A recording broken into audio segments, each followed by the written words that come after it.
Hello everyone, আসসালামু আলাইকুম। সবার কি অবস্থা, কেমন আছেন? আই হোপ সবাই অনেক বেশি ভালো আছেন।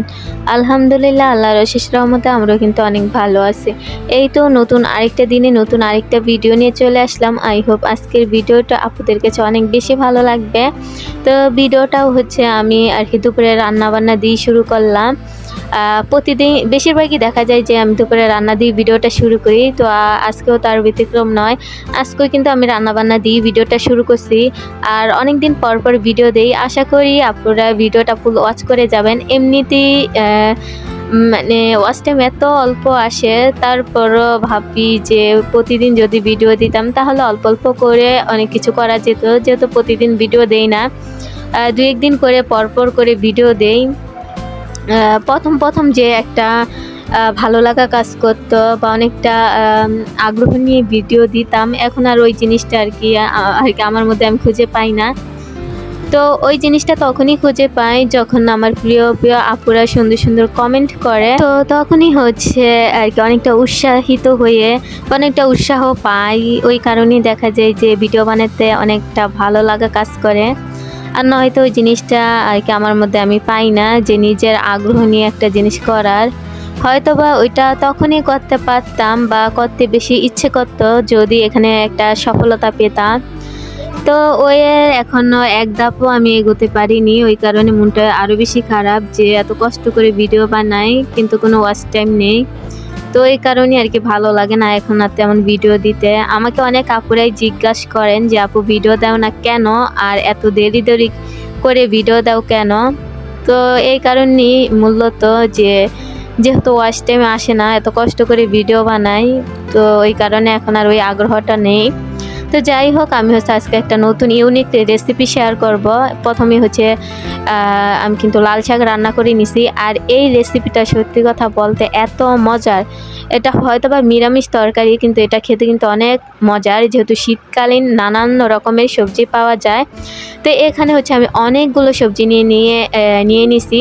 এখানে হচ্ছে আমি ফুলকপি, তারপর হচ্ছে গাজর, সিম, আলুর, তারপরে বেগুন, মানে যা যা সবজি ছিল শীতের ওগুলো হচ্ছে দিয়ে ভালো সাথে মানে অল্প পরিমাণে ডাল দিয়ে দিছি। দিয়ে হচ্ছে ভালো করে আমি এগুলোকে হলুদ, তারপর অনেকগুলো কাঁচা মরিচ, তারপরে হচ্ছে লবণ দিয়ে ভালো করে রান্না করে নিতেছিলাম।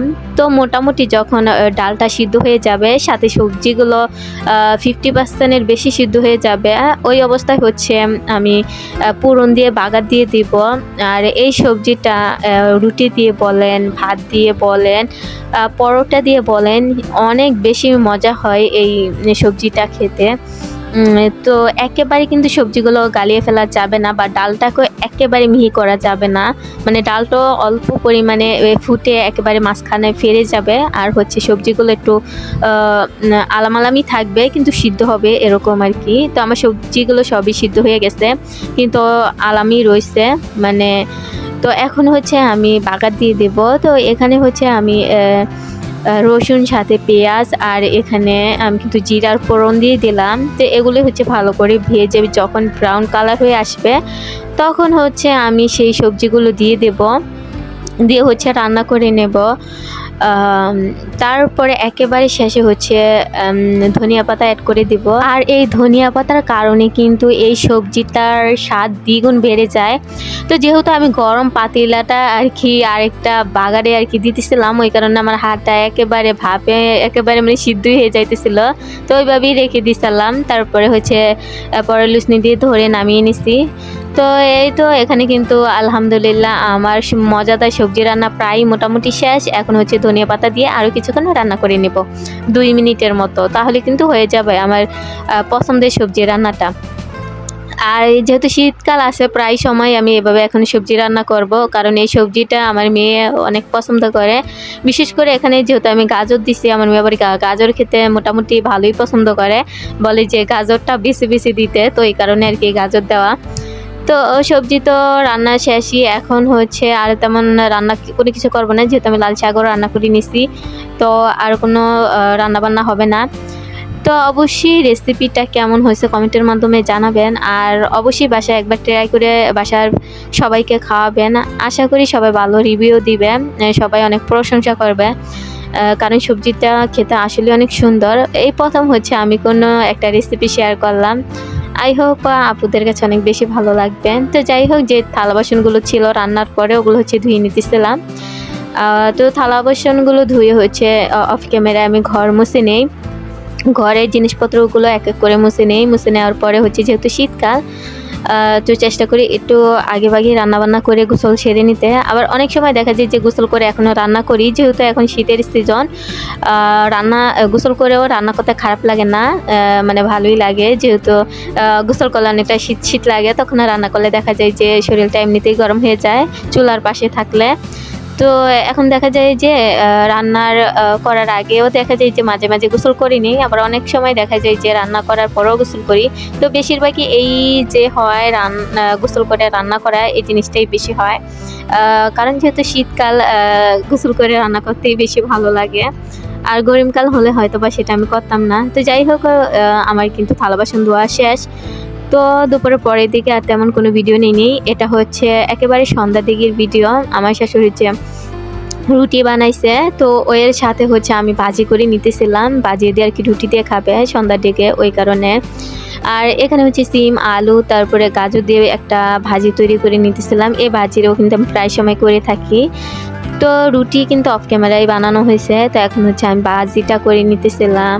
আর এই ভাজির সাথে আমার মেয়ে হচ্ছে এই যে রুটিটা হয় ওটা হচ্ছে হালকা একটু তেলে ভেজে উপরে একটু চিনি ছিটিয়ে দিলে খুবই পছন্দ করে। একেবারে কিন্তু যে মিষ্টি যে পরোটাটা হয় বা অনেকে মিষ্টি পরোটা খায় ওরকম পরোটা না, মানে হালকা একটু মিষ্টি মিষ্টি স্বাদ থাকবে ওরকম আর কি, হালকা টাইপের। তো উপরে একটু চিনি ছিটিয়ে দিলে কি হয়, খেতে অনেক বেশি ভালোবাসে। যেহেতু ভাজি দিয়ে এই রুটি আর কি খেতে পারবে না, তো হালকা তেলে একটু চিনি দিয়ে আর কি এই জিনিসটা আমি করে দেই যাতে আমার মেয়েটা খেতে পারে। তো ওর হচ্ছে অনেক ঠান্ডা লাগছে, তো আমি একটু ওকে চা তৈরি করে নিছি, যেহেতু সিজন পরিবর্তন হলে সব বাসার সবারই দেখা যায় কম বেশি একটু ঠান্ডা কাশি হয়ে থাকে। তো এখানে হচ্ছে আমি একটু চা তৈরি করে নিছি, সবাই বাসায় সবাই খাবো রুটি দিয়ে। আর মেয়েটাকে হচ্ছে একটা পরোটা ভেজে দিছি, ওই পরোটাটা দিয়ে খাবে।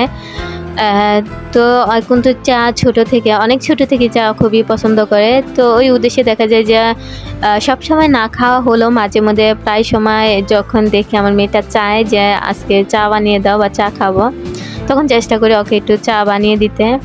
তো চাটা দেখতে কিন্তু মাশাআল্লাহ কালারটা যেমন সুন্দর, খেতে অনেক বেশি মজা ছিল। আর এখানে হচ্ছে এটা যেই পরোটার কথা বললাম যে হালকা একটু তেলে ভেজে তারপর উপরে একটু চিনি ছিটিয়ে দেওয়া। তো যাই হোক, আমি কিন্তু একেবারে ভিডিওর শেষ পর্যায়ে চলে আসছি। অবশ্যই ভিডিওটা কেমন হয়েছে কমেন্টের মাধ্যমে জানাবেন। তো এই তো আজকের মতো এই পর্যন্তই, নতুন কোনো ভিডিওতে দেখা হবে। আল্লাহ হাফিজ।